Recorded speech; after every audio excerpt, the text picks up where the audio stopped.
ચાલો આજે simple stress related example calculate કરશું.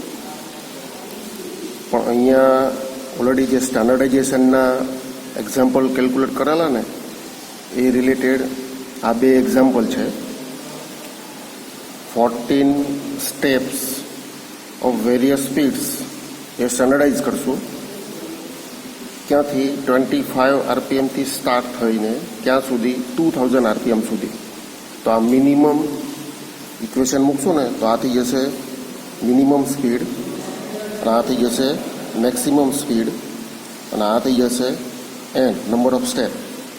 તો આનું ઇક્વેશન થઈ જશે progression ratio equal to maximum upon minimum plus two 1/n-1. પછી જે પ્રોગ્રેશન રેશિયોની વેલ્યુ આવે છે તો first speed, second speed, third speed, એમાં શું કરશું 5^0 into minimum speed. Minimum speed multiply by 5^1. Minimum speed multiply by 5^2. બરાબર. તો એ રીતે જાતે ટ્રાય કરવાની છે. સેમ એવું second example, determine standard size of 6 n = 6 round bar. અલગ અલગ 6 ડાયામીટર છે ને એ સ્ટાન્ડર્ડાઇઝ કરવાના છે, ત્યાંથી starting from 10 mm to 32 mm. So it is a kind of assignment. જાતે ટ્રાય કરવાની છે. ચાલો હવે આજે simple stress related example calculate કરશું. તો એમાં આપણને આઈડિયા છે શું કે સ્ટ્રેસ સ્ટ્રેન ડાયાગ્રામ ડ્રો કરીએ.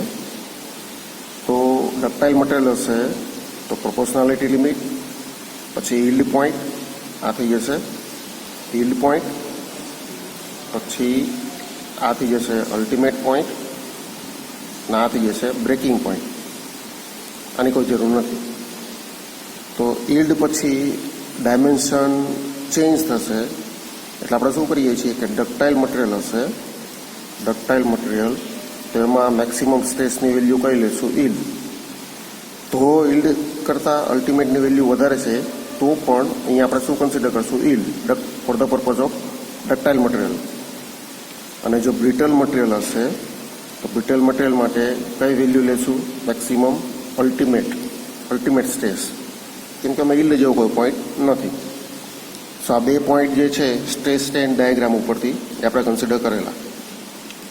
ચાલો હવે આ એક્ઝામ્પલ કેલ્ક્યુલેટ કરવો છે સિમ્પલ સ્ટ્રેસ બેઝ, કે 20 mm સાઈડ છે, ઇક્વિલેટરલ ટ્રાયંગલની ત્રણેય જે સાઈડ છે એની સેમ લેન્થ કેટલી છે 20 mm. To be punch in 8 mm thick plate, 8 mm થિકનેસવાળી પ્લેટ છે, એની અંદર 20 mm સાઈડ હોય એવી ઇક્વિલેટરલ ટ્રાયંગલ હોલ કરવાનો છે. તો એના માટે કેલ્ક્યુલેટ ધ કેપેસિટી મતલબ કેટલો ફોર્સ ઓફ પંચ કેટલો ફોર્સ જોશે એ કેલ્ક્યુલેટ કરવાનું છે. ઇફ શિયર સ્ટ્રેસ, પ્લેટના શિયર સ્ટ્રેસની વેલ્યુ આપેલી છે 100 Nm². સેમ એવું another example, determine the force required to cut 60 mm ડાયામીટરનો એક બ્લેન્ક કટ કરવાનો છે બાય પંચિંગ, કે જેની થિકનેસ કેટલી હશે 5 mm. તો એના માટે કેટલો ફોર્સ જોશે એ આપણે કેલ્ક્યુલેટ કરશું. Force of what? Force of punch. Same એવું એક એક્ઝામ્પલ છે, determine the size of square hole. Square hole જે બનાવશું ને એની સાઇઝ કેલ્ક્યુલેટ કરવાની છે. અને વી નો વેરી વેલ કે સ્ક્વેર છે મતલબ કે બંને સાઈડ કેવી હશે? સેમ હશે. Can be punch in 10 mm થિકનેસવાળી પ્લેટ. 10 mm થિકનેસવાળી પ્લેટમાં સ્ક્વેર હોલ જે પંચ કરશું ને એની સાઇઝ કેલ્ક્યુલેટ કરવાની છે. એના માટે શું આપેલું છે? પ્લેટ માટે શિયર સ્ટ્રેસ અને પંચ માટે નોર્મલ સ્ટ્રેસ મતલબ કે ક્રશિંગ કમ્પ્રેસિવ સ્ટ્રેસની વેલ્યુ આપેલી છે. તો એ એક્ઝામ્પલ કેલ્ક્યુલેટ કરીએ ને પહેલાં જોઈ લઈએ કે પંચ અને હોલ સિસ્ટમ હશે. સપોઝ આ પંચ છે અને આ પ્લેટ છે. સે ફોર એક્ઝામ્પલ પંચનો જે ડાયામીટર છે ને એ સ્મોલ ડી છે, અને પ્લેટ છે આની થિકનેસ સપોઝ સ્મોલ ટી છે. તો પંચ છે ને એ પ્લેટમાં હોલ કરે છે. હોલ કરે છે એટલે સપોઝ હોલ થઈ જશે ને એટલે આ રીતે થશે. પંચ છે ને એ થ્રુ આઉટ બહાર નીકળી જશે અને અહીંયાથી આ જે ડાયામીટર છે ને આટલો પોર્શન, તો એટલો પોર્શન કટ થઈને અહીંયા નીચે આવી જશે સ્ક્રેપ. તો જે સ્ક્રેપ આવશે, સપોઝ એના ડાયમેન્શન કેટલા હશે, તો પંચનો જે ડાયામીટર છે એટલો આ ડાયામીટર હશે સ્મોલ ડી, અને આની થિકનેસ કેટલી હશે, આ પ્લેટની થિકનેસ જેટલી. સમજાણું? મતલબ પંચ છે ને એને કમ્પ્રેસિવ ફોર્સ આપીએ છીએ પ્લેટ ઉપર એટલે હોલ બને છે. તો હોલનો ડાયામીટર પંચના ડાયામીટર જેટલો જ હશે અને જે સ્ક્રેપ નીકળે છે એની થિકનેસ કેટલી હશે, same as the thickness of plate. તો એકચ્યુઅલમાં થાય છે શું, લાસ્ટ કે જે પંચ છે ઓફ ડાયામીટર ડી, પ્લેટ છે ઓફ થિકનેસ ટી, એની અંદર જ્યારે હોલ બનશે, હોલ બનીને જે સ્ક્રેપ આવશે, તો આ સ્ક્રેપનો ડાયામીટર કેટલો હશે, ડી જ હશે, અને આની થિકનેસ કેટલી હશે, ટી જ હશે. તો સેમ વે પ્લેટની અંદર જે હોલ બનેલો છે આ હોલનો ડાયામીટર પણ કેટલો હશે, ડી જેટલો. તો આ કન્સેપ્ટ ઉપર એક્ઝામ્પલ કેલ્ક્યુલેટ કરવાના છે. તો એના માટે બેઝિક જે આપણા ઇક્વેશન છે, સપોઝ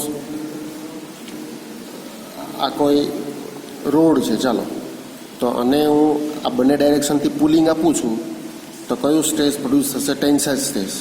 સપોઝ અહીંથી ફેલ થઈ જાય છે તો રાઉન્ડ બાર હશે ને, રાઉન્ડ બાર, તો આ એનો ફેલિયર એરિયા હશે, અને આ એરિયા કેટલો લખાશે, π/4d².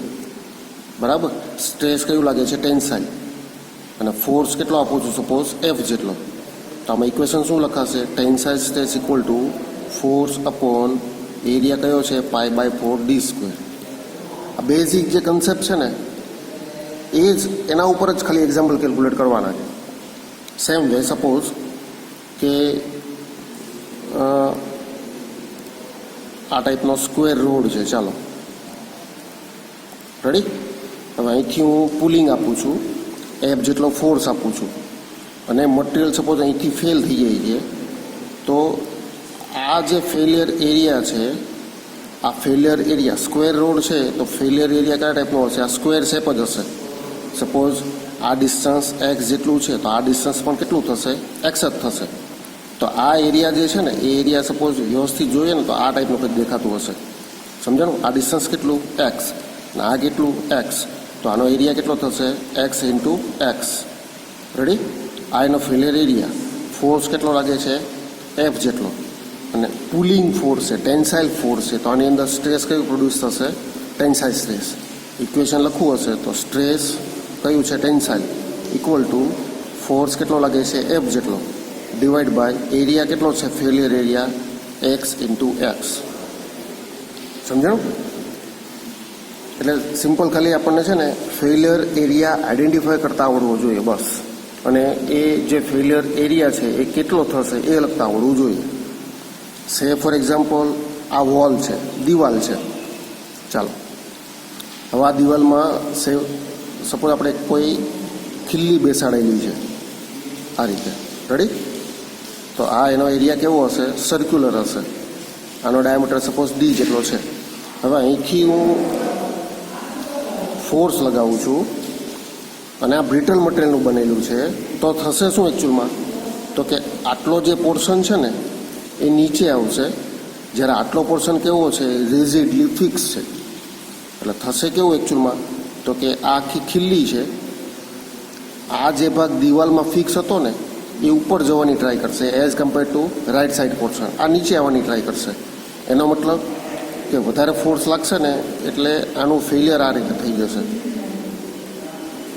આ પોર્શન કયો જે દિવાલમાં રિજિડ હતો એ, અને આ પોર્શન કયો જેની ઉપર આપણે લોડ લગાવીએ છીએ. તો આ જે ફેલિયર થયું ને એ કયા ટાઈપનું ફેલિયર કહેવાશે, શિયર ફેલિયર. Shear failure. અને આ ફેલિયર એરિયા છે આનો. હવે આનો ડાયામીટર ડી જેટલો હતો તો આ પણ કેટલો, ડી જેટલો જ હશે. તો આ એરિયા જો લખશું ને એરિયા, તો કેટલો લખાશે, π/4d². આટલો એરિયા. ફોર્સ કેટલો લગાવું છું, સપોઝ F જેટલો, અને સ્ટ્રેસ કયું પ્રોડ્યુસ થશે, શિયર. આ રીતે તો ઇક્વેશન શું લખાશે, સ્ટ્રેસ કયા ટાઈપનું છે, શિયર, એટલે સ્ટ્રેસ ઇક્વલ ટુ ફોર્સ કેટલો લાગે છે એફ જેટલો ડિવાઇડેડ બાય એરિયા કેટલો છે π/4d². સમજાણું? એટલે ટૂંકમાં શિયર સ્ટ્રેસ હશે, કમ્પ્રેસિવ સ્ટ્રેસ છે, ટેન્સાઇલ સ્ટ્રેસ છે, બેન્ડિંગ સ્ટ્રેસ છે. લખીએ શું આપણે? કેટલો ફોર્સ લાગે છે અને ડિવાઈડ બાય એફેક્ટેડ એરિયા. આ જે ઇક્વેશન છે ને એ કન્સેપ્ટ ઉપર એક્ઝામ્પલ આપણે સોલ્વ કરવાના છે.